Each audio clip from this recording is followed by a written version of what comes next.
Minangkabau selalu diceritakan dengan nada heroik, tentang negeri yang lahir dari kaki gunung Marapi, dari adat yang turun dari langit, dan dari falsafah yang begitu suci, hingga kadang masyarakatnya sendiri lupa memakainya.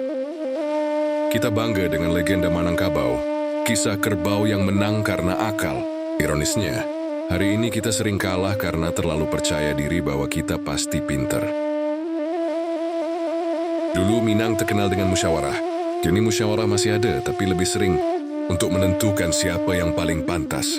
Duduk di depan daripada siapa yang paling pantas memberi solusi. Kita memelihara adat matrilineal, konon demi keadilan dan keseimbangan. Tapi coba lihat sekeliling, perempuan tetap jadi pemilik rumah, laki-laki tetap jadi pemilik suara. Jadi keputusan sering diambil oleh orang yang paling keras ketawa dalam rapat.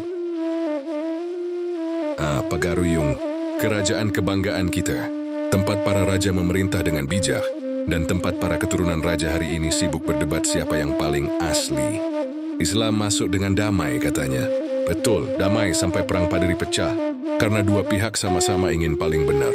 Sampai hari ini, tradisi itu masih diwariskan. Kita tetap pandai berdebat bahkan ketika tidak ada yang perlu diperdebatkan. Namun satu hal tidak berubah, Minangkabau selalu hidup dari Kabah. Cerita yang mengajarkan kebenaran dengan kiasan. Karena di sini, terlalu jujur itu berbahaya, terlalu halus itu tidak didengar, dan terlalu diam itu dianggap menyimpan rencana. Maka satir adalah cara paling aman untuk mengatakan apa yang mestinya sudah kita pahami. Bahwa sejarah Minangkabau itu agung, tapi ia menunggu kita untuk berhenti hanya mengagungkannya dan mulai menghidupinya. Bagaimana menurutmu?